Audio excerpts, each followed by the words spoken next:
দর্শক, আজকে আমাদের সঙ্গে উপস্থিত রয়েছে একজন গুণী এবং বিজ্ঞ চলচ্চিত্র পরিচালক চন্দন চৌধুরী ভাই। আজকে তার সঙ্গে কথা বলবো, তার সঙ্গে আড্ডা দিব। চলুন। আসসালামু আলাইকুম ভাইয়া, কেমন আছেন? আছি, ভালো আছি। আপনার চলচ্চিত্র যাত্রা শুরু হয় কিভাবে, কার মাধ্যমে? খুব সংক্ষিপ্ত ভাবে। চলচ্চিত্র শুরু হয় হচ্ছে আমার এক বন্ধুর মাধ্যমে। আমরা একটা জায়গায় আড্ডা দিতাম। আমার এক বন্ধুর নাম হচ্ছে শামীম। জি। শামীমের আরেক বন্ধু, তার নাম হচ্ছে যে আমার প্রথম ছবি প্রডিউস করে, তার নাম হচ্ছে আনোয়ার হোসেন মিন্টু। জি। তার সাথে একদিন পরিচয় করায় দেয়। পরিচয় করায় দেওয়ার পরে সেই ইচ্ছা পোষণ করে যে দাদা আমি একটা সিনেমা বানাবো। জি। তো ঠিক আছে, বানাবেন, অসুবিধা নেই কোনো। তো সবচেয়ে মজার ঘটনা হচ্ছে যখন আমরা সিনেমাটা বানাই, আমার সিনেমা যখন শুরু করি, তখন মোটামুটি আমাদের এফডিসির অবস্থা খুবই খারাপ, একটু অশ্লীলতার দিকে যাচ্ছি। জি। তখন আমি বললাম যে মিন্টু ভাই, এই অবস্থায় কি আপনি সিনেমা বানাবেন? চলেন বানাই, যুদ্ধ করি, যদি সিনেমাটা ঠিক হয়। জি। তখন বললাম যে আচ্ছা ঠিক আছে। তো বাজেট চাইলো আমার কাছ থেকে, একটা বাজেট দিলাম, বলছি ঠিক আছে শুরু করেন। তবে আপনার কাছে আমার একটা পাওনা থাকবে যে আমার ছবি হিট হোক ফ্লপ হোক কিচ্ছু যায় আসে না, আমি এখান থেকে যা টাকা ইনভেস্ট করব 1 টাকাও চাই না। আমি যখন এই বিষয়ে ঢুকবো যেন আমার সিনেমার নাম দিয়ে বলতে পারে যে অমুক ছবির প্রডিউসার আসছে।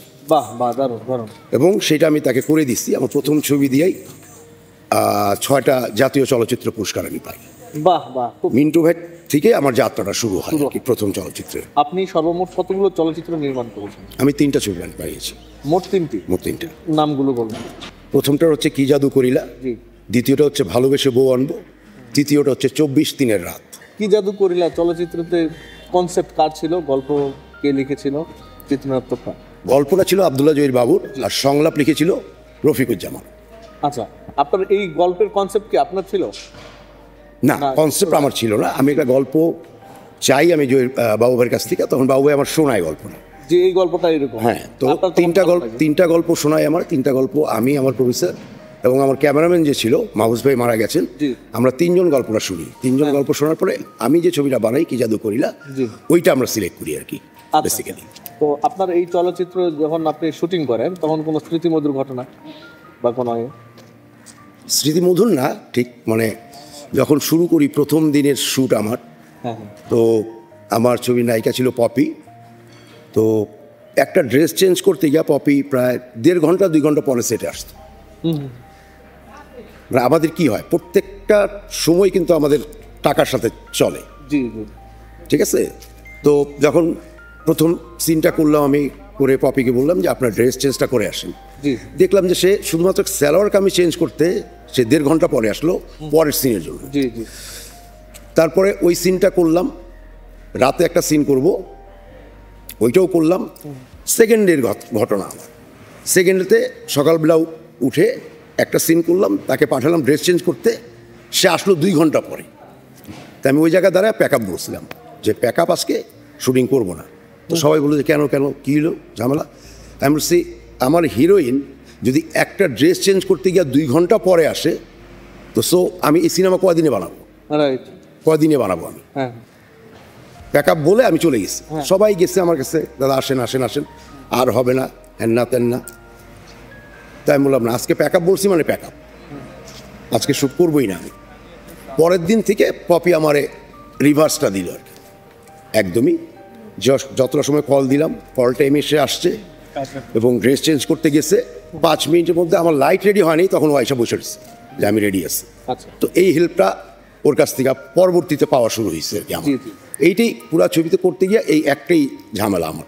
এছাড়া ফানি কোনো ঘটনা না, সেরকম ফানি কোনো ঘটনা নাই, কারণ কাজের মধ্যেই ছিলাম তো, ওই ফানটা আসলে হয় নাই আমাদের।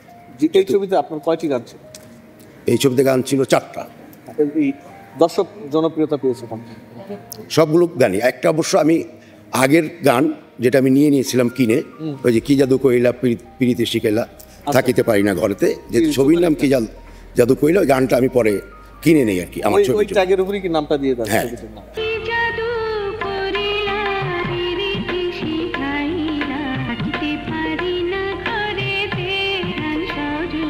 আচ্ছা, এটার আর কে কি অন্যান্য আর্টিস্ট ছিল কি এই ছবির?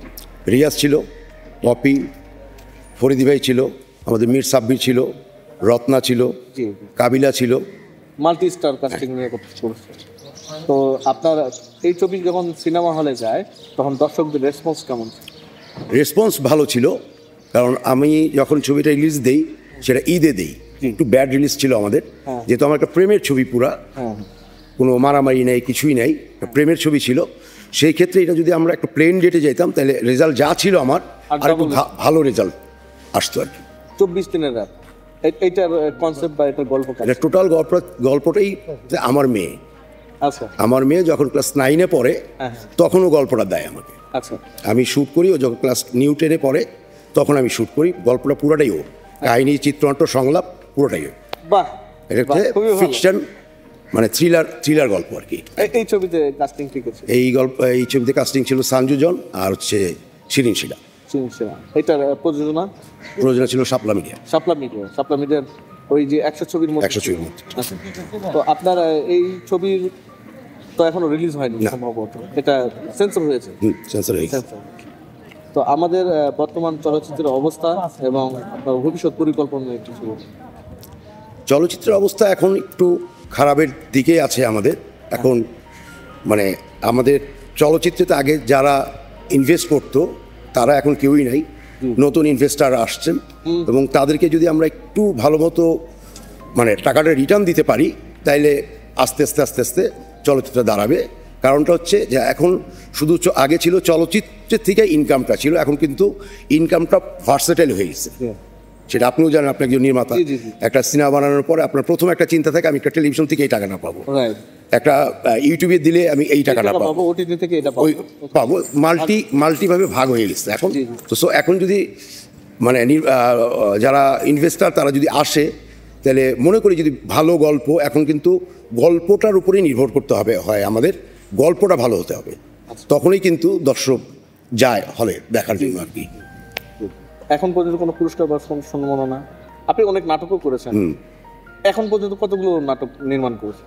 আমার সিঙ্গেল নাটক প্রায় 1000-এর উপরে, 1000, সিরিয়াল প্রায় 20-25টা, যেগুলো সবগুলো হচ্ছে 100 পর্বের বেশি। ও মাই গড, কয়েকটা জনপ্রিয় সিঙ্গেল নাটকের নাম বলুন আপনার। সেইভাবে হুট করে তো আর মনে পড়ে না। যেমন প্রথম নাটক ছিল ছায়া, আমার ডিরেকশনে, প্রণবদার লেখা ছিল, ওইটাতে আর্টিস্ট ছিল হচ্ছে শমিক আসার, জাহিদ হাসান আর হচ্ছে আজুল হাকিম।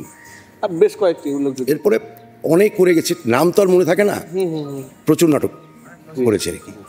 আপনার ইন্ডাস্ট্রিতে কাজ করার সময় মানে এখন পর্যন্ত অনেক দিন ধরে কাজ করছেন, কোন আর্টিস্টের সাথে আপনার ভালো সম্পর্ক? আমি যখন যাদের সাথে কাজ করছি সবার সাথে আমার ভালো সম্পর্ক। মানে একদম ঘনিষ্ঠ, আত্মার আত্মা? না, সেরকম কোনো আত্মা নাই, যতক্ষণ কাজ ততক্ষণ কাজের মধ্যেই, এছাড়া আর কিছু না। আচ্ছা আচ্ছা, সর্বশেষ আমাদের বাংলা চলচ্চিত্রের দর্শকদের উদ্দেশ্যে কিছু বলুন, ক্যামেরার দিকে তাকিয়ে একদম। দর্শকদের কাছে এটাই চাওয়া, আসলে সিনেমা হলে গিয়ে সিনেমাটা দেখবেন, কারণ সিনেমা হলে গিয়ে সিনেমাটা না দেখলে যারা প্রডিউসার আমাদের ছবির পিছনে টাকাটা লগ্নি করে তারা কিন্তু সেই টাকাটা পায় না। আর চলচ্চিত্র হচ্ছে সিনেমা হলের জন্যই বানানো। আসলে চলচ্চিত্র যদি আপনি বাসায় বসে কম্পিউটারে কিংবা আপনার মোবাইলে দেখেন, যে ফিলটা পাবেন আপনি, কিন্তু সিনেমা হলে যে ফিলটা পাওয়া যায় একটা সিনেমা দেখতে গেলে, সেই ফিলটা কিন্তু আসলে হয় না। মানে সেটা মনে হয় যে আপনি বাসায় বসে টিভি একটা নাটকই দেখছেন, কারণ আমাদের অনেক কিছু কাজ থাকে, সেটাতে সাউন্ডের কাজ থাকে, ভিএফএক্সের কাজ থাকে, সব কিছু কাজ থাকে। সিনেমা হলে গিয়ে ছবিটা দেখবেন। আসলে সবাই ভালো থাকবেন, সুস্থ থাকবেন, আর আমাদের ভাই দিন ইসলাম তার জন্য দোয়া করবেন। ধন্যবাদ। ধন্যবাদ ভাই, আপনার মূল্যবান সময় আমাদেরকে দেওয়ার জন্য। আর দর্শক আপনাদেরকেও ধন্যবাদ আমাদের সঙ্গে এতক্ষণ থাকার জন্য। বেশি বেশি করে বাংলা চলচ্চিত্র দেখুন এবং আমার এই সিনে ল্যাব 24 চ্যানেলটি সাবস্ক্রাইব করে আমাদের পাশেই থাকুন। আসসালামু আলাইকুম।